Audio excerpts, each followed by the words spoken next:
అదే అన్న నిన్న పవన్ కళ్యాణ్ కాకినాడ సముద్రంలో ఒక అది ఇలా డైరెక్ట్ పట్టుకుంటారు కదా, స్మగ్లింగ్ అని ఇవి జరుగుతున్నాయి చూడు, అది డైరెక్ట్ పవన్ కళ్యాణ్ గారు పట్టుకున్నారు. ఒక సీఎం, డిప్యూటీ సీఎం అయి ఉండి అది పట్టుకోవడం ఒక సినిమా రేంజ్ లో అనిపించింది. అది అసలు ఎలా అదే అవును, మొత్తం అన్ని టీవీ ఛానళ్ళలో వైరల్ అవుతుంది. పవన్ కళ్యాణ్ వైరల్ అవుతుంది. ఒక హీరో అంటే సినిమా రేంజ్ లో పట్టుకోవడం అది అసలు నమ్మలేకపోతున్నారు కదా. నమ్మలేకపోతున్నా. అట్లా ఈ రాజకీయ నాయకులు అట్లాంటి సీన్లు చేయడం చూడలే, ఎక్కువ ఏ సినిమాలో చూడడమే తప్ప. అట్లా ఏమైందంటే నేను ఢిల్లీకి మీటింగ్ పోయాడు. ఢిల్లీకి మీటింగ్ నిన్న తర్వాత ఏమైందంటే ఇక్కడ మన కాకినాడ ప్రదేశ్లో కాకినాడ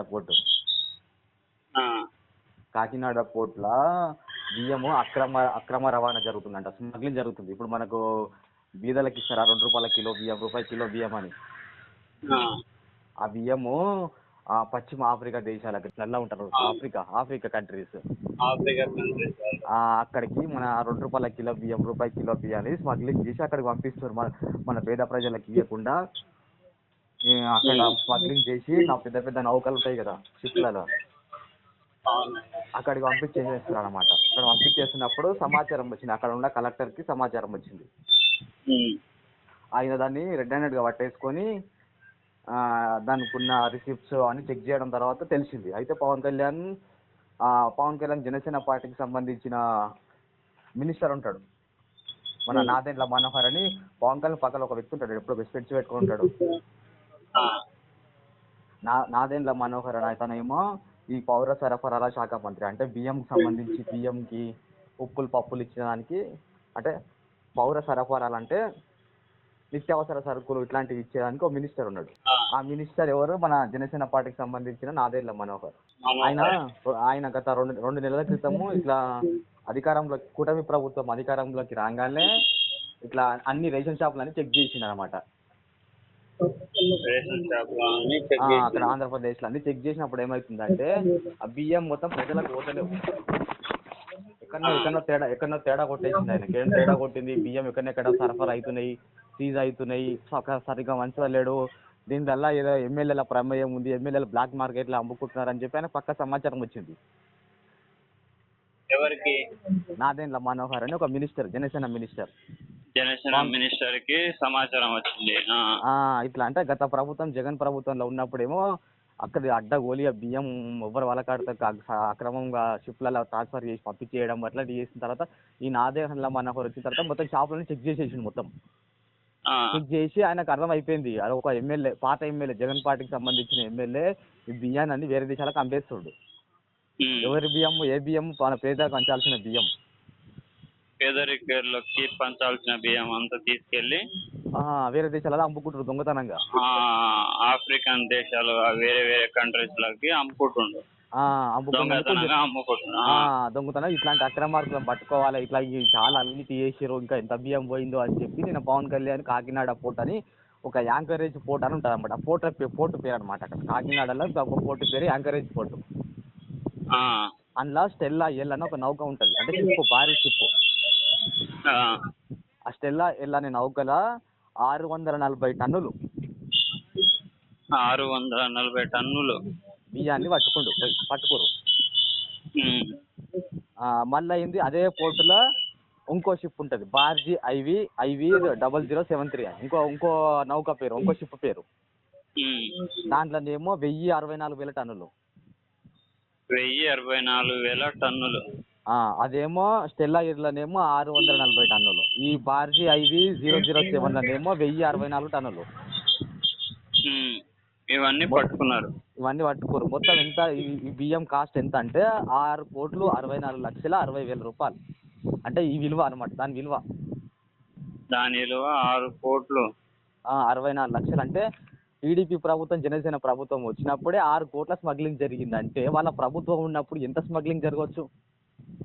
అవును, అది కరెక్టే. 5 సంవత్సరాలు ఎంత దోచుకున్నారు, ఎంత చేసినారు, ఎంత అక్రమ రవాణా చేసినారు. వీళ్ళ ప్రభుత్వం వచ్చినాక కూడా ఇంత జరిగిందంటే రాకముందుకి ఎంత, వాళ్ళ రాజ్యం ఉన్నప్పుడు ఎంత జరిగింది? ఇంకా లెక్కలేనంత జరగవచ్చు. అందుకే పవన్ కళ్యాణ్ నిన్న కలెక్టర్లకి వాళ్ళకి ఇలా గట్టిగా వార్నింగ్లు ఇచ్చిండు. అధికారులు మీరు ఏం చేస్తున్నారు, ఇది సముద్ర మార్గంలో ఎవరైనా టెర్రరిస్టులు వస్తారు, ఎవరైనా వస్తారు, మీరు ఇంత నిర్లక్ష్యంగా ఉంటే దేశం మీద బాంబులు పెట్టడానికి రానికి ఈజీగా వస్తారు, ఇంత సెక్యూరిటీ లేదు ఏమీ లేదు, మీరు సముద్రంలో ఏం బీక్కుతున్నారు అని చెప్పి ఒక్కొక్కరిని టాటా తీసిండు నిన్న. ఎవరిని వదిలిపెట్టే ప్రసక్తే లేదు. ఇంకోటి ఏంటంటే ఈయన ఈయన ఈయన పవన్ కళ్యాణ్ వెళ్తున్నప్పుడే వాళ్ళు అక్కడ ఉన్న అధికారులంతా లీవ్ పెట్టుకురంట. లీవ్ పెట్టుకోవాల్సిన అవసరం ఏమొచ్చిందంటే దొంగ పనులు చేసిరు కదా. అడుగుతాడు ఇప్పుడు పవన్ కళ్యాణ్ అడుగుతాడు, ఇప్పుడు ఎందుకంటే లీవ్ పెట్టుకురు కాబట్టి చెప్పలేరు, ఎదురుగా సమాధానం చెప్పలేరు. అందుకే పవన్ కళ్యాణ్ నేను వచ్చినప్పుడే లీవ్ ఎందుకు పెట్టుకుంటారు. ఇంతకుముందు కూడా అంటే పవన్ కళ్యాణ్ ప్రతిపక్షంలో ఉన్నప్పుడు కూడా కాకినాడ పోర్టుకు వచ్చి చెక్ చేసుకుందామంటే ఇక్కడ రావద్దు, ఇక్కడ మీకు ఇక్కడ వస్తే మీకు ఇబ్బంది అవుతుంది, తుఫాన్లు వస్తాయి, వరదలు వస్తాయి, ఇది చాలా ప్రమాదకరమైన ప్రాంతం, మీ ఫ్యాన్స్ అంతా వచ్చేసి గోలగోల చేస్తారని చెప్పి ఏదో రీజన్ చెప్పి తప్పించుకోరంట. అప్పుడు పవన్ కళ్యాణ్ నమ్మేసిండంట. పవన్ కళ్యాణ్ నిజమే కదా, నేను పోతే మళ్ళీ రచ్చరచ్చ అవుతుందేమో, అక్కడ ఉపాధి మళ్ళీ ఫ్యాన్స్కి ఇబ్బంది అవుతుంది, సముద్రం కదా తుఫాన్లు వస్తే ఏం భయపడాడు అనుకున్నా. కానీ అట్లా ఆ విధంగా రావద్దు, ఒకవేళ వస్తే పట్టుకుంటారు అని చెప్పి నాకు అర్థం కాలేదంట పవన్ కళ్యాణ్. నిన్న ఎందుకో డౌట్ వచ్చి నాదేన మనోహర్ గారు ఇట్లా కలెక్టర్ ఇట్లా పట్టుకోవడం వల్ల అది కూడా షిప్ సముద్రంలో 9 కిలోమీటర్ల దూరంలో ఉంది. 9 కిలోమీటర్ల దూరం దగ్గర వరకు పోయిండు షిప్ నుంచి, మన సముద్రం ఉంటుంది భూమి నుంచి. ఇంకా 9 కిలోమీటర్ల లోపలికి పోతేనే ఆ షిప్ దొరికింది, స్టెల్లా అని షిప్ ఉందా. మళ్ళీ ఆ షిప్ కూడా ఎక్కనియాలి, అక్కడ పర్మిషన్ లేదని చెప్పి పవన్ కళ్యాణ్ ఎక్కనియాలి. అప్పటికే కలెక్టర్ పట్టేసుకుంది దాన్ని. సరే ఫోన్లో ఇక వాతావరణం అనుకూలించక ఆ నౌకలు పెద్ద పెద్ద షిప్పులు కాబట్టి దానికి కొన్ని పర్మిషన్లు ఉంటాయి, లీగల్గా పర్మిషన్లు ఉంటాయి కాబట్టి పవన్ కళ్యాణ్ ఎక్కలేకపోయింది. కానీ పట్టుకోవడం అయితే పట్టుకోరు, ఎవరు పట్టుకుంటుంది, కలెక్టర్ పట్టుకున్నా మినిస్టర్ పట్టుకున్నా దొంగ అయితే దొరికిరు. అందుకే ఒక సినిమా రేంజ్ లో ఒక హీరో, ఒక రాజకీయ నాయకుడు ఇట్లాంటి స్మగ్లింగ్, మనం భారతీయుడు సినిమా చూసినావా, కమల్ హాసన్ సినిమా ఉంటుంది ఒకటి, ఆ సినిమాలలో కొంచెం తప్పు చేసిన వాళ్ళకి శిక్షలు వేస్తుంటారు, మన సినిమాలలో చూస్తుంటారు ఇట్లాంటివన్నీ. రియల్ లైఫ్ లో జరగవు ఇట్లాంటివి, ఓన్లీ సినిమాలలో పెద్ద పెద్ద షిప్లలో అవి టన్నులు ఏవేమో బిజినెస్ లో అవి నడుస్తూ ఉంటాయి, అవి సినిమాల వరకే చూస్తాం. కానీ బయట ఇలా పట్టుకోవడం అనేది ఇదే మొదటిసారి. అంటే జరుగుతుంది, సామాన్యం జరుగుతుంది, కానీ అంత జరుగుతుంది కానీ అంత ధైర్యం చేసి పట్టుకునేంత ఎవరికి లేదు, ఎవరు పట్టుకుంటలేడు. అన్ని అడ్డం వస్తాయి, మళ్ళీ థ్రెట్ ఉంటుంది, పోలీసుల నుంచి థ్రెట్ ఉంటుంది, ఆ స్మగ్లర్ల నుంచి థ్రెట్ ఉంటుంది, చంపేస్తే మన భయంతో పట్టుకోరు అని పవన్ కళ్యాణ్ దేనికి భయపడకుండా పెద్ద స్కామ్ పట్టేసిండు.